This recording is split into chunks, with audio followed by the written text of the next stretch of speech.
નમસ્કાર મિત્રો, ગુજરાતી ખબર યુટ્યુબ ચેનલમાં આપ સર્વે સાથીઓનું એકવાર ફરી સ્વાગત છે। મિત્રો, જો અમારી ચેનલ પર તમે હજુ નવા હોય તો અમારી ચેનલને સબસ્ક્રાઇબ કરી લેજો, જેથી દરરોજના તાજા અને ખૂબ જ અગત્યના સમાચાર તમને ટાઈમ ટુ ટાઈમ મળતા રહે। તો મિત્રો, શરૂ કરીએ આજનો આ વિડીયો।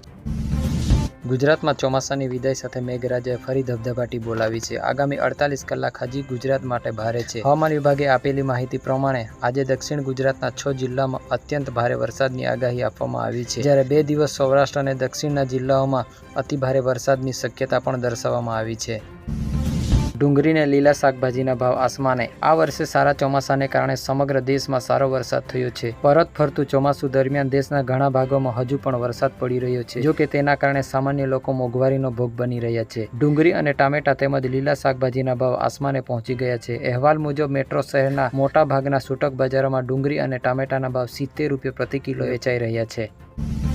વનરક્ષકની ભરતીને લઈને મોટા સમાચાર। મિત્રો, સ્પર્ધાત્મક પરીક્ષાની તૈયારીઓ કરતા ઉમેદવારો માટે મહત્વના સમાચાર સામે આવ્યા છે। વનરક્ષકની ભરતીમાં શારીરિક કસોટીની તારીખો જાહેર કરાઈ છે। અંતરે જણાવી દઈએ કે 5 ઓક્ટોબરથી 8 ઓક્ટોબર આ પરીક્ષાની કસોટી યોજાશે, જે માટે ગ્રાઉન્ડ ગાંધીનગર, પંચમહાલ, સુરત અને જૂનાગઢમાં આયોજન કરાયું છે। 823 જગ્યાઓ માટે આ શારીરિક કસોટી યોજાશે।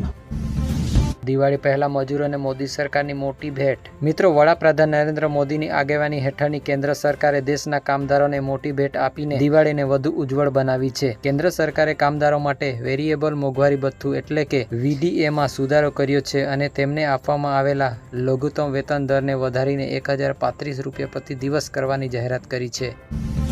પોલીસ દળમાં 14,820 અને સિવિલિયન સ્ટાફની 245 જગ્યાઓ ભરાશે। મિત્રો, રાજ્યમાં સ્પર્ધાત્મક પરીક્ષાની તૈયારી કરતા તેમજ ગુજરાત પોલીસ દળમાં જોડાવા ઈચ્છુક યુવાનો માટે રાજ્યના મુખ્યમંત્રી ભૂપેન્દ્ર પટેલના નેતૃત્વમાં રાજ્ય સરકાર દ્વારા મહત્વનો નિર્ણય લેવામાં આવ્યો છે। આગામી વર્ષ 2025માં ગૃહ વિભાગ દ્વારા રાજ્ય પોલીસ દળ વર્ગ 3ના વિવિધ સંવર્ગોની કુલ 14,820 જગ્યાઓ ઉપર સીધી ભરતી કરવામાં આવશે, તેમ ગૃહ રાજ્યમંત્રી હર્ષ સંઘવીએ જણાવ્યું છે।